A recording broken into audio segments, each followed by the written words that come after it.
Hey there, and welcome to the Confident Woman Podcast. I'm your host, Rachel Brooks. Join me as I sit down with co-hosts, friends, and carefully curated guests as we talk about all the things that empower you to become your best, most confident self so you can step boldly into who you were created to be, the confident woman. Let's go. Welcome back to another episode of the Confident Woman Podcast. Today we have with us Tammy Lantz. Tammy is an intuitive eating counselor, liberated body coach, and retired registered dietitian. But let's get real. She is a woman who has been where so many of us have either been, gone, or have experienced, where she was disgusted by what she saw in the mirror, desperately wanted to use food to change her, and thought joy came from the outside. Now, her vibration has completely shifted to love and joy, and she cannot wait to guide others to loving their food, themselves, and loving their life through using her signature E.A.T method. So we're going to talk about let's eat, right? Let's talk about all the things that really us women, I feel like, and I'm sure we're going to talk about this at great lengths today, but have gone through some facet of just looking in the mirror and either disliking what they see, not being satisfied, feeling like they have to compare themselves, to looking at, well, if I only change this one part by doing this one thing, and it just leads to so many thoughts that overwhelm and consume our mind and our negative space. So welcome, Tammy, because we're going to talk about that.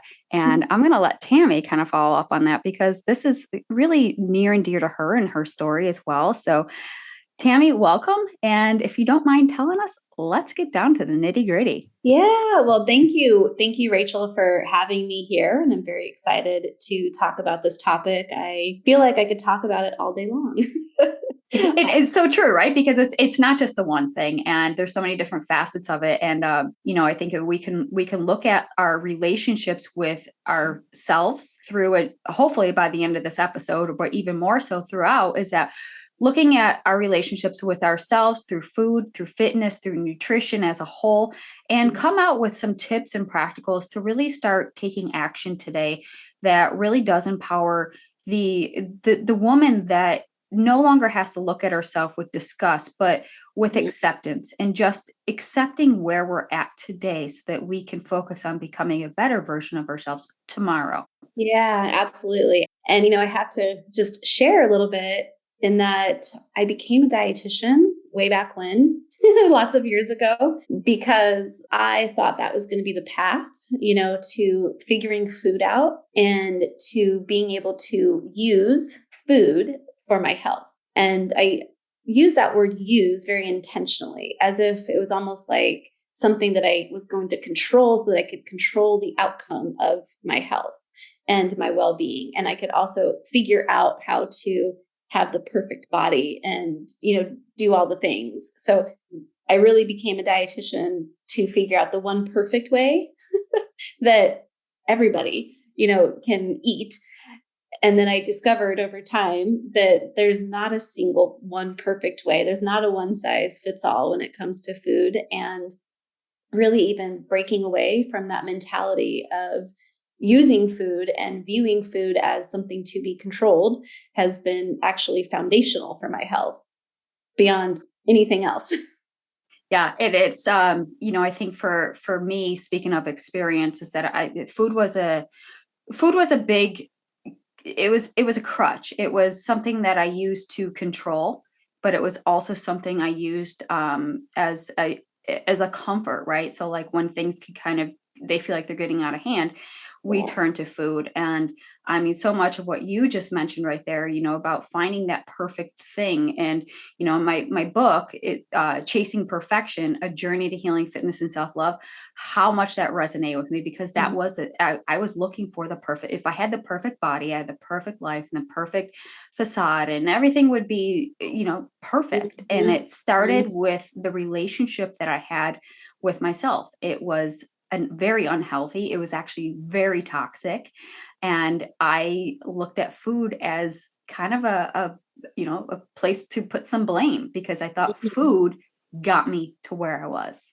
Yeah, absolutely. Absolutely. And I can so resonate with the emotional eating as well that you mentioned, because I feel like I kind of went through this element of, okay, I'm going to figure food out because I'm going to have all of the knowledge about it.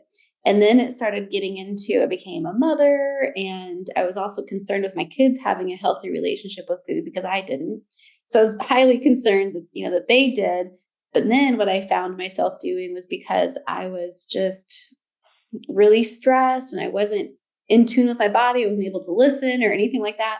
By the end of the night, it was just this unconscious eating.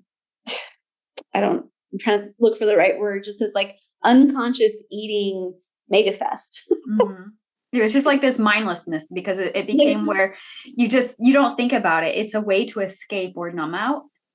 Totally okay. numb out, like calm down that nervous system, relax. This is finally me time, and so I get to finally do what I want to do. And so there's almost this like rebellion coming out with eating. And so it took so many directions of unhealthiness. So not even just striving for the perfection, but then these other layers of mindless eating and these other layers of, not taking care of myself in other ways and thinking that was going to be the way to take care of me. There's just so many elements along the road that when I talk to other women, I can say, yep, I relate to that one. Yep, I can relate to that one. Been there, done that one.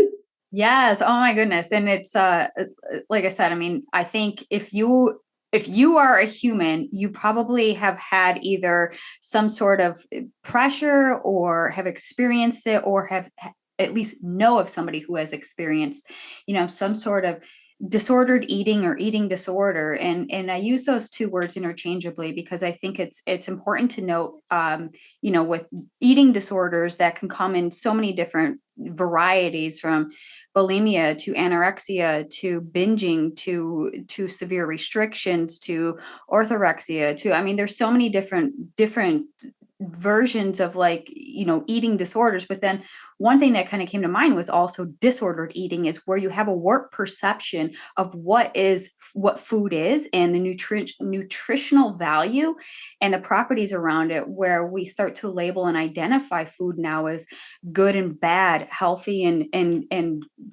clean and dirty and junk and like all the things that are just either this or that there is no in between. And I feel like if we speak on those words of perfection, it was one or the other. It was an all or nothing, a black or white. And so now I presume when you started down this path of really learning and understanding food from a nutritional value, from the place of being into diet as a dietitian, and looking at food now for what it is, and that is nutrient for your body that your body needs to survive and thrive and get through it out the day, right? Mm-hmm.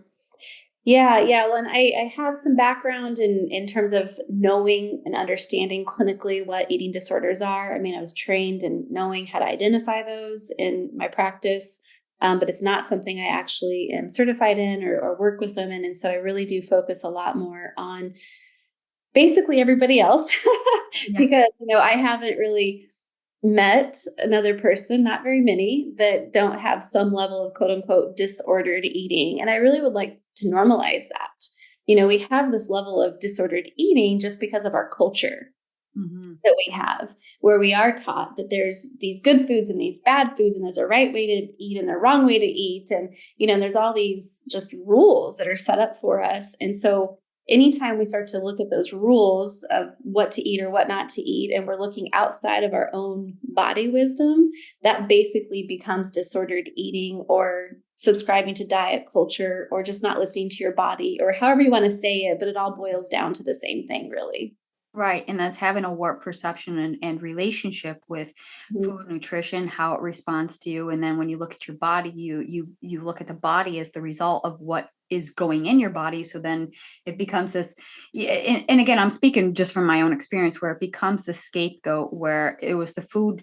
I ate fats, therefore I'm fat. And that's what I see in the mirrors. I'm fat. So for me to be unfat, I have to remove fats from my diet. But then if we look at diet, you need fats because you need it for your body, right? Fats as a woman, for your hormones, for your joints, for your brain function, through right. And so when we can get so wrapped up in in the semantics of the words that we lose sight of really what that is. It's just nutrients in the form of food that we consume, that our body breaks down, metabolizes, utilizes, and excretes out in different areas. Mm-hmm. Yes, and it's kind of that simple, but somehow we've magnified it and made a mountain out of a molehill kind of thing. We made a mess of it, and it's kind of now the undoing. And that's where you come in, and through your courses and programs and all the things that you're working with these women on, and kind of tell us. I mean, you had your experience with this, and how did it get started? Take us back a little bit to where you kind of felt like this is where you may have developed a warped relationship with food. Well, I would say I lived in the denial of the relationship with food for quite some time, even initially after becoming a dietitian. And I started having my children, and I thought, okay, my kids have to have a healthy relationship with food. And so I was doing all the things to teach them how to do it and to view food as fuel and things like that. And so, they do. However, I then at one point had some health difficulties come up in my own life. And when I started having these health difficulties and I was starting to experiment a little bit with, is there something there for food that maybe I need to eliminate something out of my diet? Or, is there something there that's causing this really high upheaval of inflammation that was happening in my body?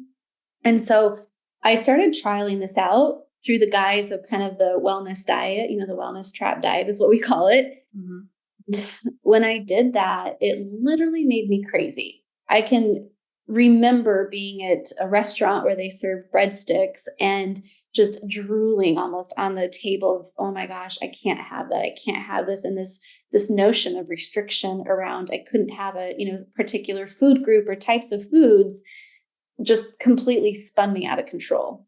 Like just became so obsessive around, but I want to have it, And through that was the reminder of intuitive eating and going, oh, wait a minute.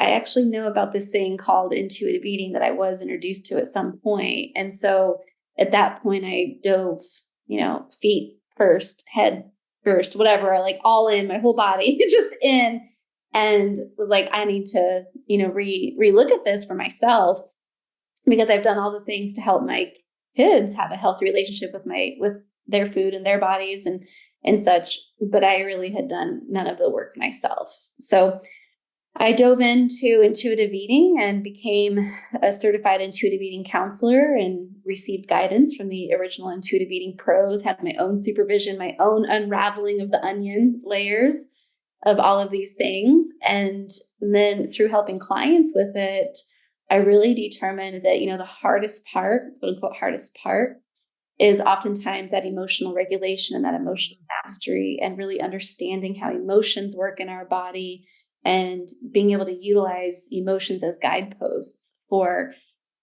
being able to listen to the body and being able to be a part of the body's experience and not just, I kind of lost my train of thought. So I'm just going to pause right there. No, I know what you're talking about. And you made a good point right there. And I just kind of want to put a pin in the emotional mastery, but I do want to come back to that.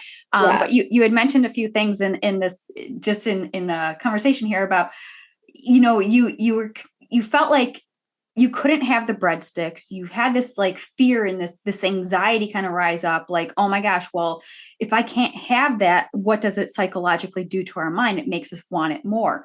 Mm-hmm. And so now you start turning into like how did you become aware of intuitive eating?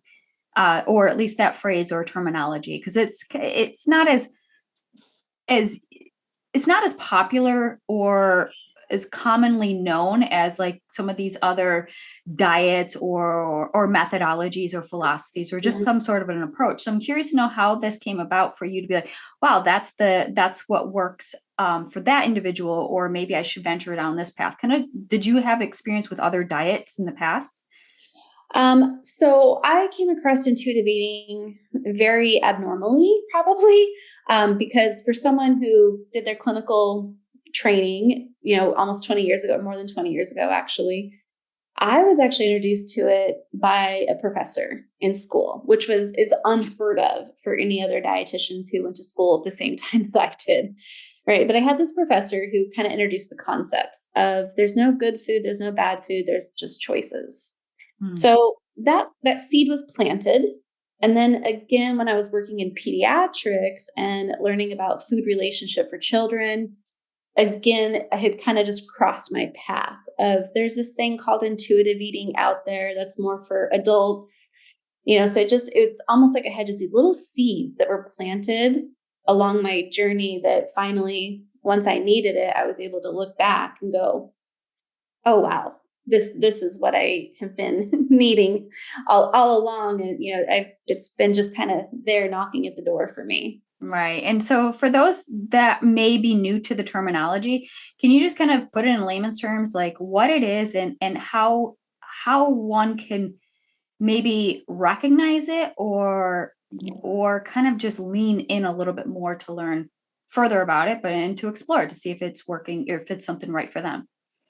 Yeah, well, the original intuitive eating pros are Evelyn Tribbley and Elise Rush, and they are two dietitians who basically put together the concept of intuitive eating in the current state that it is, as it being 10 principles to kind of learn how to listen to the body.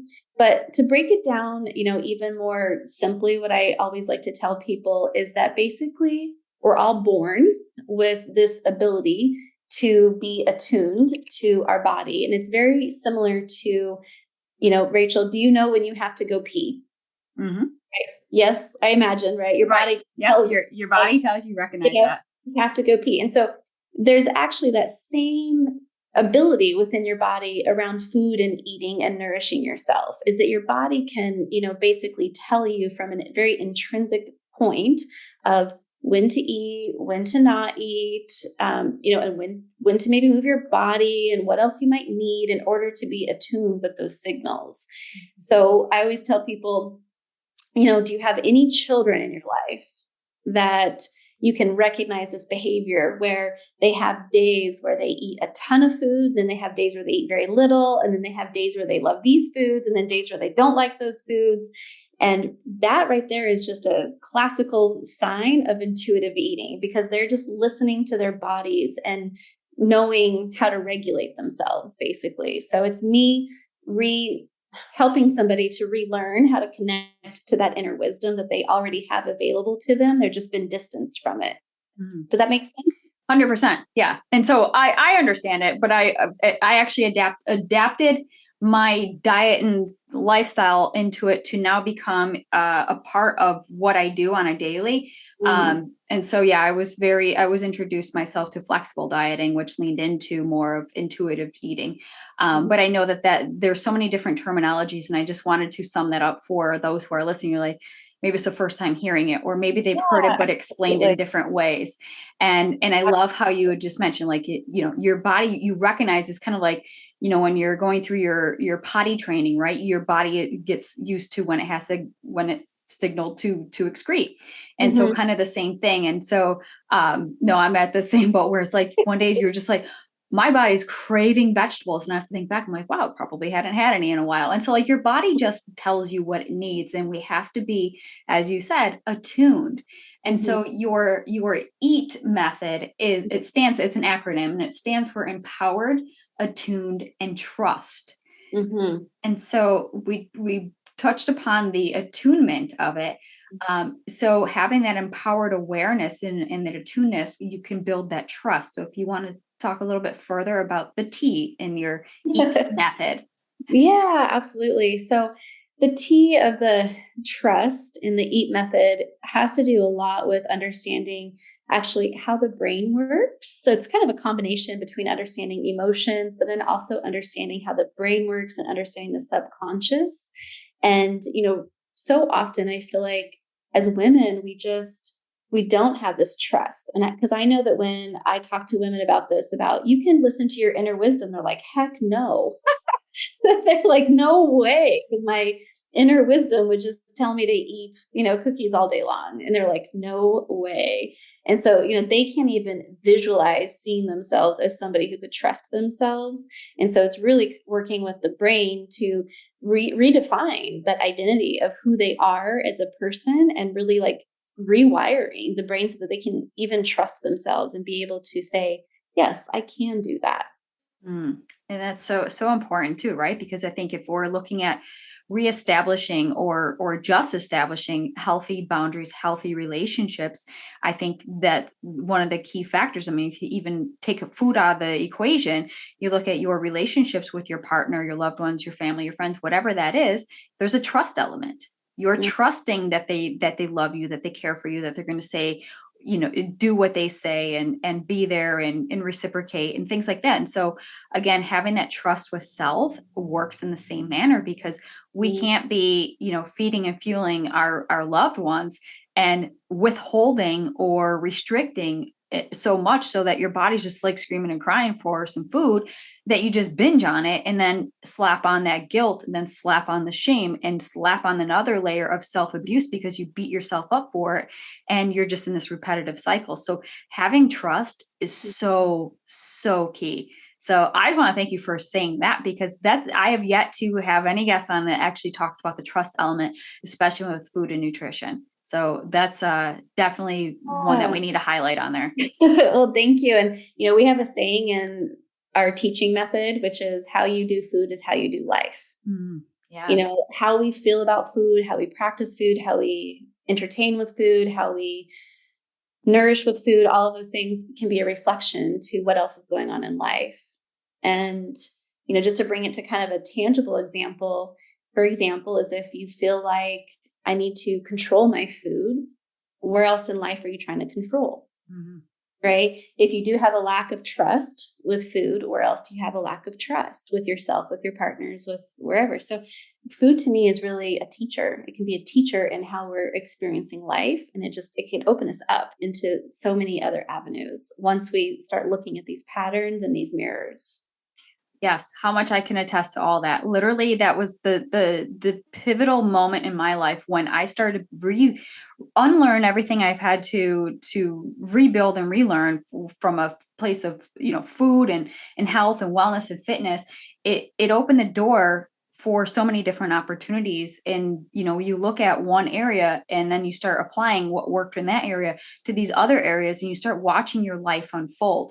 And I didn't sum it up as well as you just did right there, but it was the same thing. Like I would look in the mirror and absolutely despise what I saw, because I saw this version of me from young child to a young adolescent to young adult to adult. And so all these different stages that our physical body goes through, sometimes it gets ingrained in our brain about like, well, that's the version you think you continue seeing yourself as.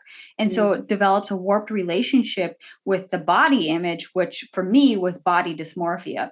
And so when I looked in the mirror and saw this warped version of me and I blamed it on food, didn't have a healthy relationship, the two went hand in hand. And so control and manipulation up the ante and said, well, I need to tighten the grip. I need to tighten everything. Everything needs to be polished, perfect, and just so, because if so, then I'll have all those things in place.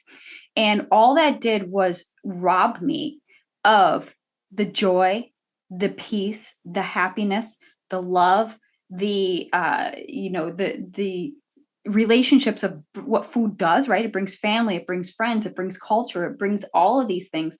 And then I turned to fitness because I needed an extra layer to undo the damage of overeating or undereating. And it became this cycle back and forth, which is that perform, punish, and repeat. And so when I recognize now, like, hindsight's always our best teacher, but like Right. looking back at it, you realize the trust had been broken because of damages and experiences and things that were done in our life, that if we don't have the trust in ourselves, the truth is we actually don't have trust at all. We might say that we trust our partner, but it's a little bit. We say that we trust what we're doing, but it's a little bit. And so there's that rebuilding and reestablishing.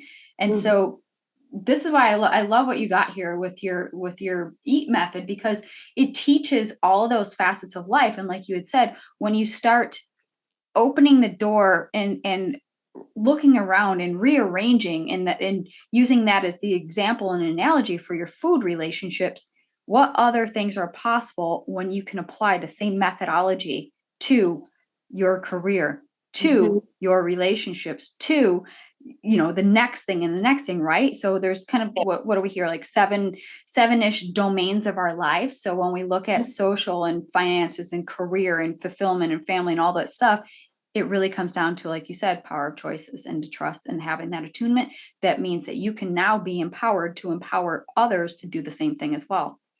Yep. Every single client that I have worked with, hands down, always reports that their relationships, not just with food and themselves, but with everyone else around them, has improved. Yes. And more often than not, a lot of women change careers. Yeah, because you realize like maybe you're holding yourself back in those areas because you don't realize it. Yeah. Oh, wow. Like, yes, I'm a food and body coach, but people change careers after working with me. Just well, that's really cool. But I think I mean, like I said, for somebody who's gone through something very similar, I could see that because it opens the door for opportunities and possibilities. And then you're wondering, like, I think for us, especially us women, we're caretakers, right? It's just ingrained in who we are. Like, we are nurturers, we are loving humans that, when we overcome something, or if we're faced with a struggle or a challenge and we overcome it, our innate instinct is, oh my gosh, I got to help somebody. Like I if I did this, like somebody else behind me is probably struggling with this too, and I need to go help them. And so I'm curious to know, just from your own experience, how many of your clients have now kind of taken what they've learned from you and now gone out and empowered themselves to go empower others in helping them overcome their relationships with food, health, nutrition, and all that stuff? I don't know if anybody directly has, but I can say that we've had, and I say we because I share my business with a business partner. So I say we by habit, but we have had many people come in who are, therapists, healers, coaches. And so I know that they're bringing these elements, into their work there. But in terms of they completely pivoted into becoming a food and body coach or anything like that, I'm not sure about that. But I can say that I know that it ripples out, right? Family, into their children, into their loved ones, even if it's just passively and not actively saying, I want to help you. Yeah. It really does, ripple out into the world. And that's truly, truly what warms my heart. Absolutely. And that's where you just know, like the giving back and paying it forward from the next person who learns. It's like, okay, I'm going to help the next person. And so it's just, it's I think it's a really cool way just to give back and look at it as, okay, well, if I was able to overcome, then I can now have the tools and resources to help the next person. But more importantly, establish the foundation so that you have everything you need to continue this path throughout your journey, so that you kind of don't fall back into those old ways and old habits. Because, as much as we can unlearn, we kind of still have that muscle memory where if left to our own devices, we're going to kind of revert back to our default settings. And right. it's just who we are, right? Like you can do something, like, I'm using quotes because I hate labels, but bad for so long. And then, let's just say it's like 5 years, and all of a sudden now you have 20 years of good, but yet your default could still revert you back to that bad because it's that comfort zone. It's easy. It's complacency. So I want to learn more about your emotional mastery that you touched upon, and kind of just highlighting and sharing what that is. So if you want to talk to our listeners and just share what exactly is emotional mastery?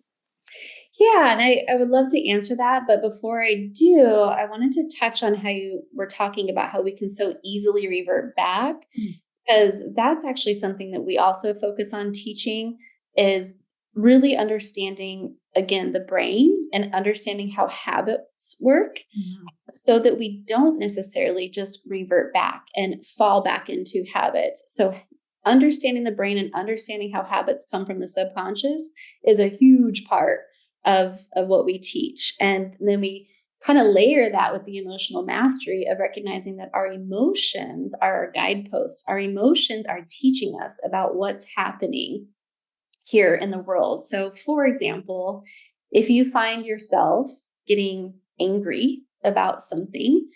It can be whether it's out in the world or with a spouse or with a kiddo or, whatever it is. If you're finding yourself getting angry, that can be a signal that there's a subconscious value that's really important to you that's kind of being rubbed up against. There's something there that's in that subconscious layer of the brain that's saying, this is bothering me and this is why.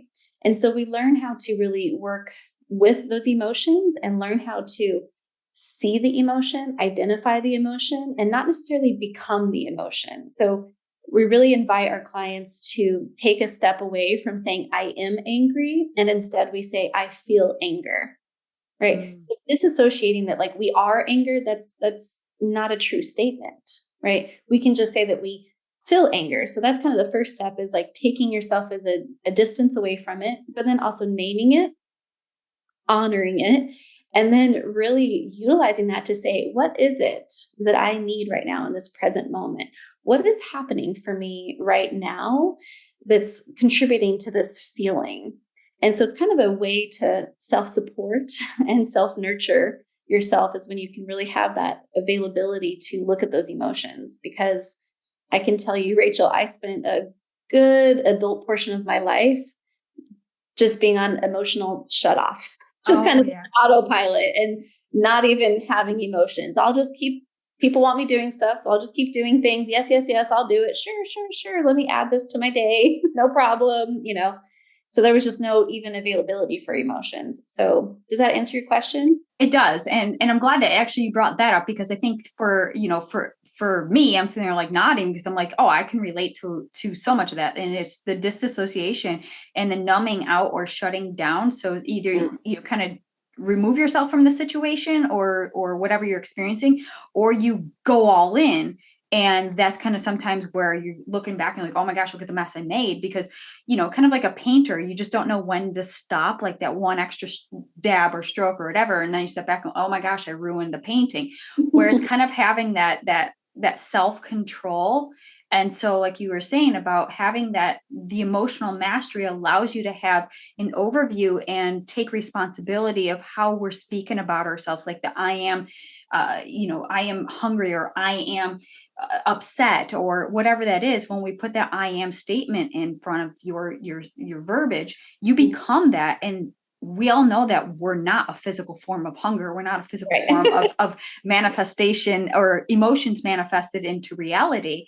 It's now you're saying, I feel hungry, I feel upset, I feel triggered, I feel bored, I feel emotionally drained. And so recognizing that feeling now takes us off the hook from the action of feeling upset, I binge. And so having that cause and effect and the correlation between the two allows us to redefine and flipping the script, and now just accepting, okay, yeah, I physically feel hungry, I physically feel upset, like, and so now how it manifests throughout our body. And I love that you talked about that, because sometimes we don't recognize, we're so on autopilot that the words just come out of our mouths and we go through the motions each day. And that's kind of why I say we revert back to that default setting. So if we don't have the tools to correct it ahead of time, we could find ourselves taking those steps back in prolonging the progress of what we have been making to, furthering the journey a little bit harder and a little bit longer at times than we'd rather like.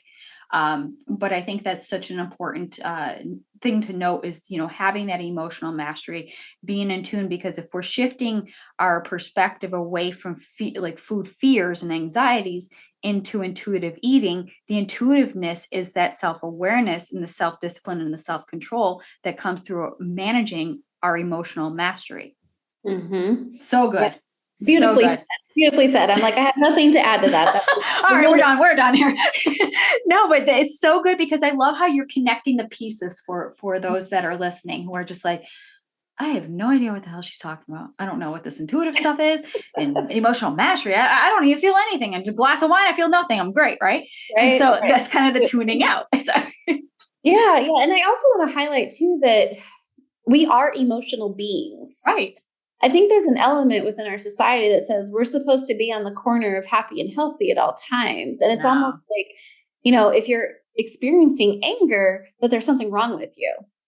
And so again, just want to normalize that if you're experiencing anger, if you're experiencing upsetness, if you're experiencing whatever other emotion, it's normal. You're human. You're meant to experience all these emotions, and whatever the emotion is, it's there for a reason. It's there to guide you. It's there to show you something. So I just want to normalize that you're allowed to have emotions. You don't have to be happy all the time. Right.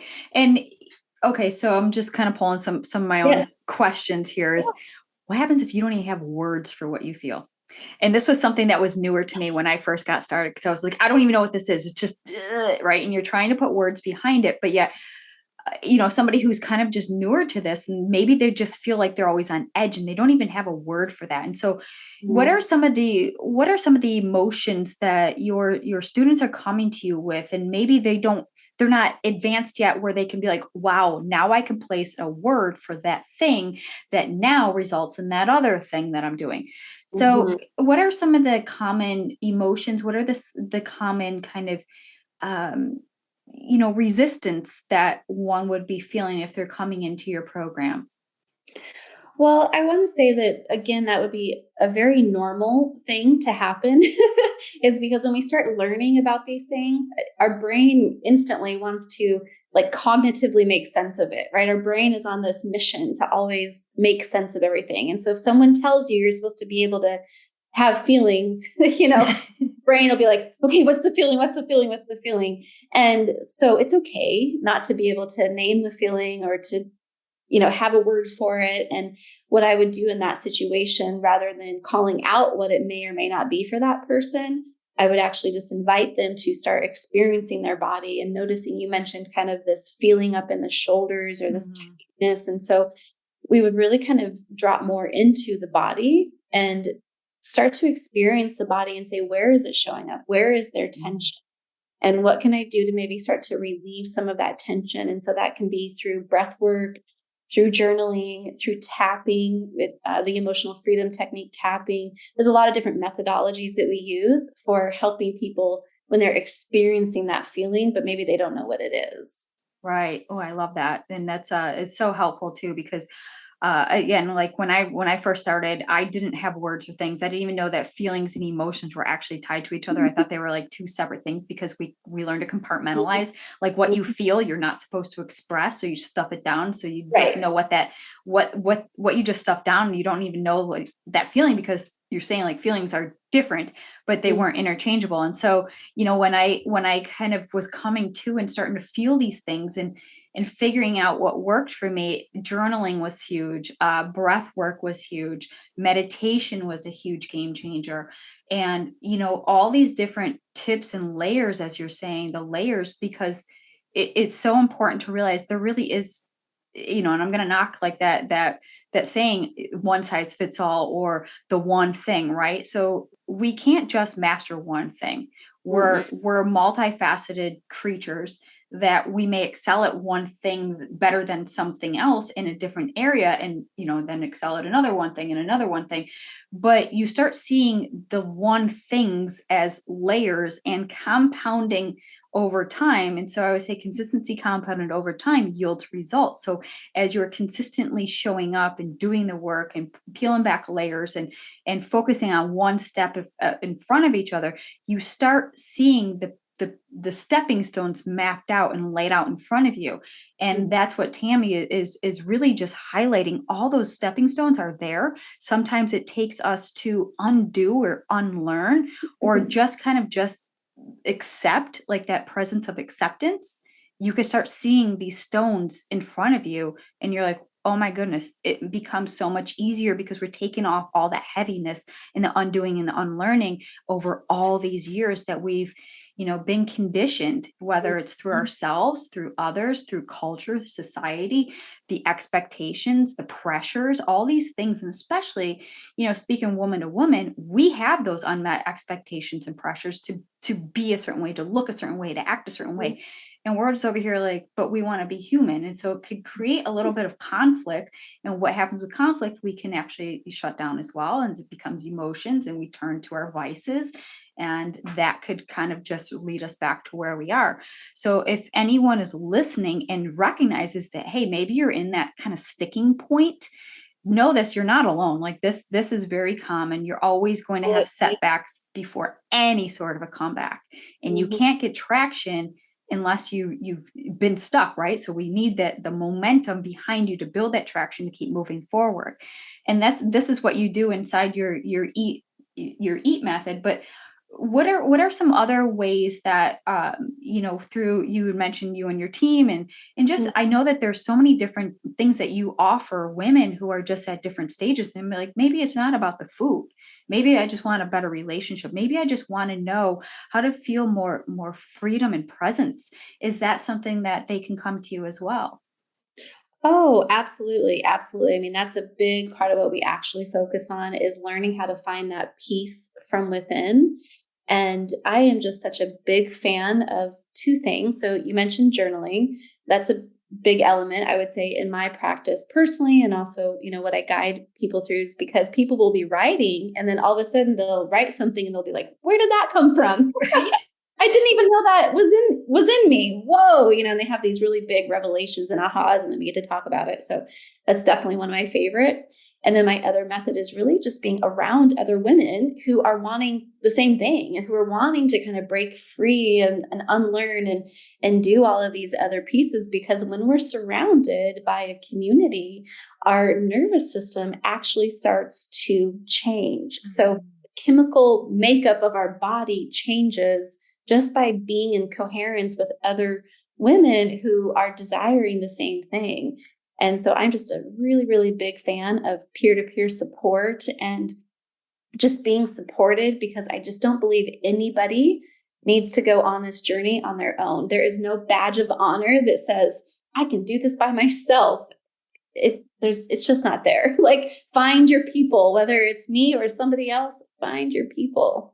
Exactly. And anyone who knows that if they had that badge of honor doing everything by themselves, then you wouldn't be where you're at right now, right? Because our own way of thinking limits us. So we're only taught to a certain level. And for us to get to the next level, we need to find somebody who's smarter, who's done it before, that we can mentor or learn or be coached by.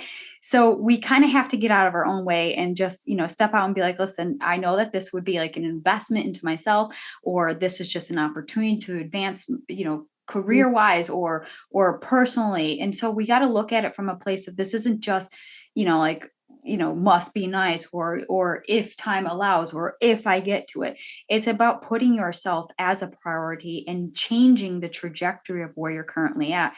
And I always say, when you're ready for change, when you're getting to that point where it's just like, I'm just sick and tired of being sick and tired, and I need something different in my life.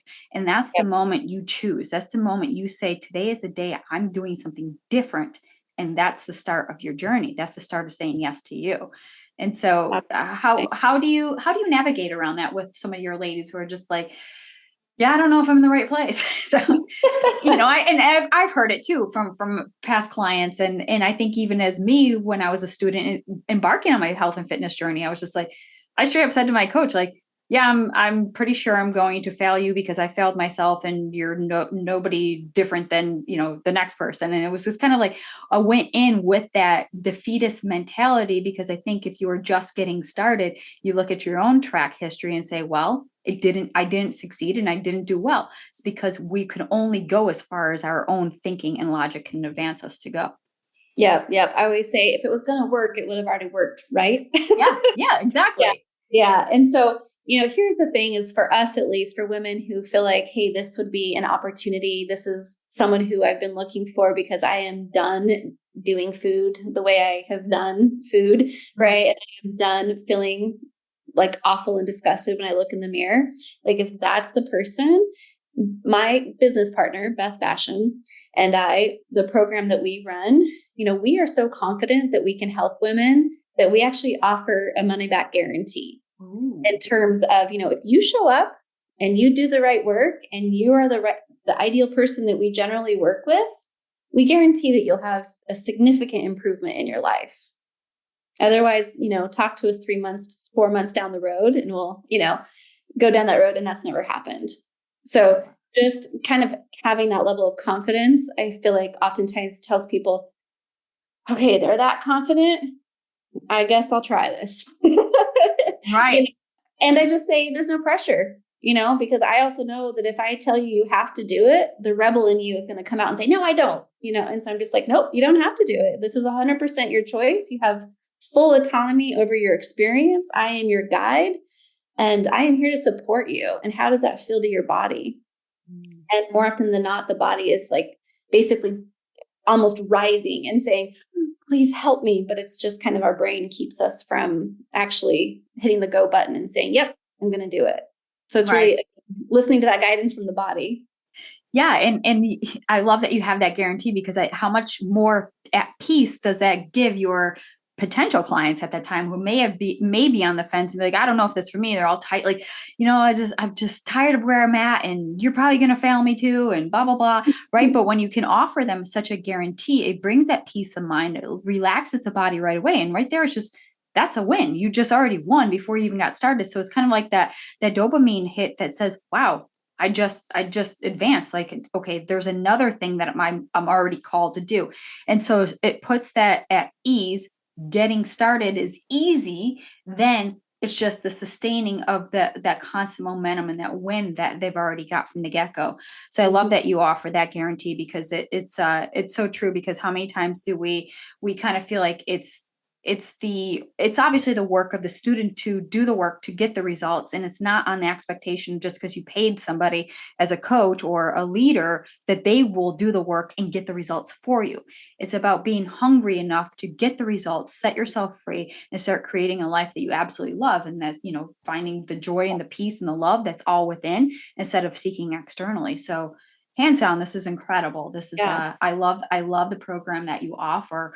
And of course, we're going to share all of that in the show notes, and, putting people at peace, right? Literally and figuratively, it's giving them peace of mind and peace to go at life on their own terms. And I think, from somebody who has kind of gone through a similar struggle, it was all about finding that freedom within, the freedom to trust yourself, to eat the food choices that you truly love and love what you enjoy eating, and having that quality of life that we feel like that if we are very restrictive, that's how tightly we're holding on to our life, the fear of losing control or losing it. But all we're doing is preventing us from actually living the tighter we grip. So, yeah, absolutely. And I want to just say, Rachel, that, we've talked about a lot of things today. And so I imagine that listeners may or may not be thinking, wow, this is really complicated and this is really hard.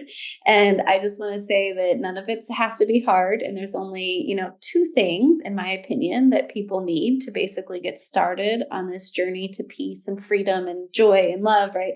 And number one is they just need courage, courage to say, okay, this interests me. I'm willing to do this, whatever that looks like. They just need the courage.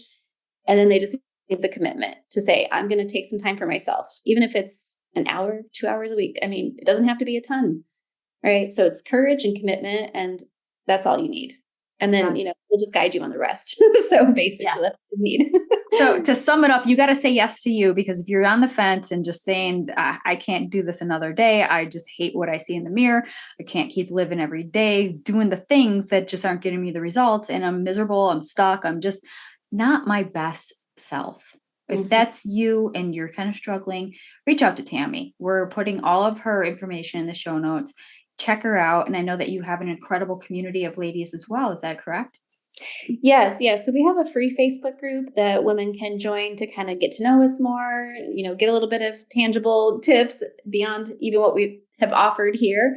And that is the Beyond Intuitive Eating. It's Liberated Food and Body Community. So that is the name of the free Facebook group, if you'd like to just jump in there and check that out. And then if you want more immersive support and you're already screaming, yes, I feel this is absolutely what I want to do, you can reach out to me. I don't know if I have provided you this link or not, Rachel, but I'll make sure to get this to you, is you can apply to be a part of our more immersive program, Peace with Food and Soul.